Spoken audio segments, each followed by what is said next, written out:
ED के सूत्रों के हवाले से एक बड़ी खबर आ रही है संजय सिंह से। दिनेश अरोड़ा का सामना कराएगी ईडी। दिनेश अरोड़ा से संबंधों पर हो सकते हैं सवाल, कॉल रिकॉर्ड्स, आरोपियों के बयान पर सवाल होंगे, सरकारी घर पर दिनेश की मीटिंग पर भी सवाल होंगे। तो ये एक अहम जानकारी सामने आ रही है जिसमें दिनेश अरोड़ा और संजय सिंह का आमना सामना ईडी करा सकती है और उनकी बातचीत, पैसों के लेन देन, मीटिंग्स पर सीधे सीधे सवाल रखे जा सकते हैं।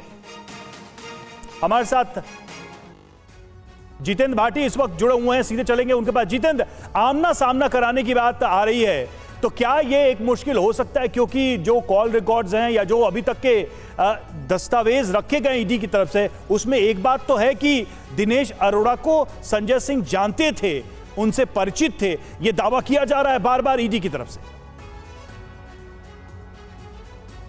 बिल्कुल, देखिए कल भी जब अगर देखिए रिमांड पेपर को हम पढ़े गौर से तो जिसमें 10 दिन की रिमांड मांगी गई थी, उसमें भी ईडी ने यही कहा था कि जो दिनेश अरोड़ा हैं उनकी तरफ से बयान दिया गया। उन्होंने कहा कि वो एक फंक्शन में जो कि फंड रेजिंग फंक्शन था उसमें संजय सिंह से मिले, उनके जरिए वो आगे मनीष सिसोदिया से मिले और आगे टॉप लीडरशिप से मिले और मिलने के बाद में उन्होंने जो है जो शराब नीति है उसे मुनफिद अपने कराया।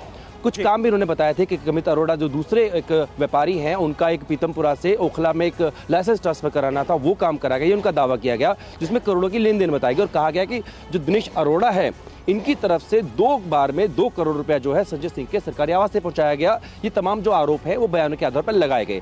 अब देखिए ये अभी बयान है, अब इस पर कोर्ट में यही इन्होंने कहा कि हिरासत में लेकर में पूछताछ करनी है। ये जो बयान आए हैं दिनेश अरोड़ा के, इनसे सामना कराना है। कुल मिला के 3 लोगों की बात की थी और यही बताया था कि पूरे 1 साल के अंदर 239 जगह पे सर्च की गई। यानी कि जो दिनेश अरोड़ा कह रहा है उसमें संजय सिंह अपना क्या पक्ष रखते हैं, क्या कहते हैं। दिनेश अरोड़ा और संजय सिंह की आमने सामने बिठाकर पूछताछ की बात सामने आ रही है। कपीश जी, मैं आपके पास आऊं उससे पहले समीर चौगांवकर जी, एक छोटा सा रिएक्शन, क्योंकि कानूनी पहलू पर इस केस के लगातार हम बात कर रहे हैं। कानूनी पहलू इस केस का अलग है और पब्लिक परसेप्शन अलग है। पब्लिक परसेप्शन क्या जाता हुआ नजर आ रहा है इस पूरे मुद्दे के सामने आने के बाद, क्योंकि बार बार इंडिया गठबंधन के नेता कह रहे हैं कि देखिए जी, केंद्रीय जांच एजेंसियों का दुरुपयोग किया जा रहा है, ईडी, आईटी, सीबीआई का गठबंधन हमारे खिलाफ काम कर रहा है।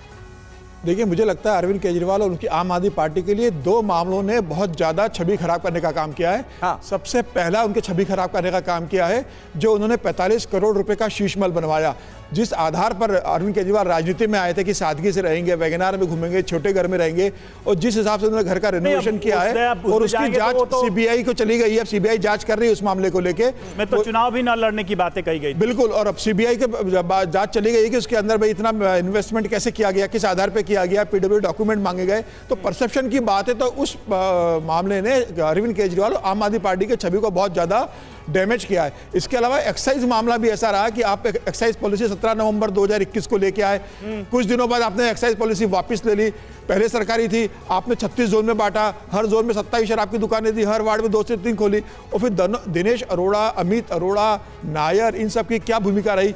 82 लाख रुपए चेक से आया। और इसके अलावा सबसे बड़ी जो बात हो रही है वो 144 करोड़ रुपए जो लाइसेंस फीस कोरोना के नाम पर आम आदमी पार्टी ने कि इन मामलों के आगे बढ़ते रहने से पार्टी की नेताओं की छवि को, जो राजनीतिक छवि थी, उसको काफी नुकसान पहुंचता, बहुत डैमेज हो चुका है, बहुत डैमेज हो चुका है। और मुझे लग रहा है अगर ईडी इस पूरे मामले को, मनोज सिसोदिया की जो 6 महीने से बेल नहीं हुई है, संजय सिंह गिरफ्तार हो गए, अगर ईडी जोड़ देती है तो मुझे लग रहा है आम आदमी पार्टी के लिए एक बहुत बड़ी दिक्कत होगी राजनीतिक रूप से सर्वाइव करने के लिए। अब सवाल यह आता है कि ईडी को लेकर भी इंडिया गठबंधन के, विपक्ष के तमाम दल आरोप लगाते रहे हैं।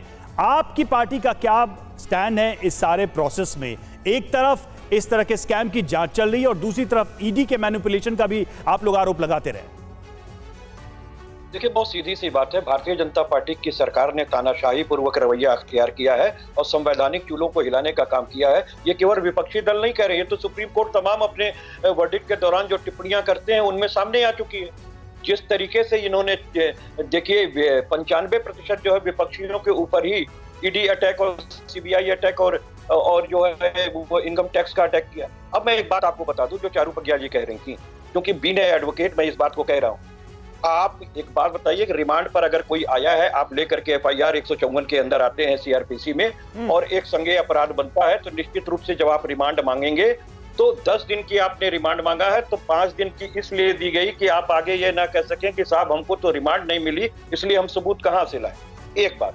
दूसरी चीज ये कि जब इनको रिमांड दी जा रही थी तो उस कोर्ट ने इनसे तमाम क्वेरीज की। उनमें कहा कि जब आपके पास इलेक्ट्रॉनिक और कंप्यूटराइज संगणक तमाम चीजें आपके पास एविडेंसेस हैं, तो उसके लिए आपको आमने सामने बैठाने की क्या जरूरत है। और इसके साथ ही सुप्रीम कोर्ट ने जो मनीष सिसोदिया के जमानत के मामले में 3 प्रश्न खड़े किए हैं, उसमें तो स्पष्ट कर दिया है कि आप प्रूफ ही नहीं कर पा रहे हो कि इन्होंने कोई हवाला का काम किया है। ठीक बात है। और उसका जिक्र मैंने कपीश जी अभी किया। चारू प्रज्ञा, मुझे लगता है इस पर एक जवाब आपको देना चाहिए, क्योंकि सुप्रीम कोर्ट की मनीष सिसोदिया के केस में यह टिप्पणी बहुत अहम है। इतने महीने गुजर जाने के बाद भी मनीष सिसोदिया के खिलाफ क्या सबूत नहीं मिल पाए क्या? सुप्रीम कोर्ट यह कह रहा है कि यह सब कुछ तो अनुमान पर आधारित है, सबूत लाइए वरना यह केस 2 मिनट में गिर जाएगा। जी, सुप्रीम कोर्ट ने ये कहा, लेकिन उसके बावजूद भी सुप्रीम कोर्ट ने बेल नहीं दी है, हम इस बात को याद रखें। और सीडीआर के जो रिपोर्ट्स हैं और जिस तरीके से विटनेस के अकाउंट्स, अप्रूवर्स के अकाउंट्स को कोरैबोरेट किया गया है, उनसे वो कड़ियां जुड़ती चली आ रही है। जो बातें दिनेश अरोड़ा ने कही, जो सीडीआर रिपोर्ट से मिली, उन सबको जोड़ के जो कहानी सामने आ रही है, वो सब हमारे सामने है। विपक्षी पार्टियों से मैं एक बात पूछना चाहूंगी। जब मनीष सिसोदिया का अरेस्ट हुआ था तो इन सब लोगों ने कहा बहुत बढ़िया हुआ, ये अरेस्ट हो गया, इन लोगों ने घोटाला किया है, अच्छी बात है। लेकिन आप राजनीति का एक जादू देखिए, आज ये सब सामने आए हैं, इंडी ब्लॉक बनाकर एक साथ खड़े हुए हैं, तो इनको कानून को भी अपना काम देना करने चारू जी, लेकिन मुझे लगता है एक जवाब आपको इस सवाल का भी देना चाहिए जो कपीश जी ने उठाया कि ज्यादातर छापे कार्रवाई विपक्षी दलों या नेताओं पर ही क्यों हो रहे हैं? क्या बीजेपी में शामिल सभी लोग पाक साफ हैं, वहां कोई कार्रवाई की जरूरत नहीं है? ये सवाल बार बार उठाया जा रहा है। जी, ये मुझे बहुत खुशी है आपने ये बात आज पूछ ली है, क्योंकि पहली बात तो ईडी ने एक बात बहुत सफाई के साथ आंकड़े देकर कहा है कि ईडी के केसेस केवल 3% नेताओं के ऊपर होते हैं, केवल 3% ईडी के केसेस पॉलिटिशियंस के ऊपर है, लेकिन 97% केसेस के बारे में कोई बात नहीं करता। एक ये नैरेटिव फैलाया जा रहा है विपक्षियों के द्वारा।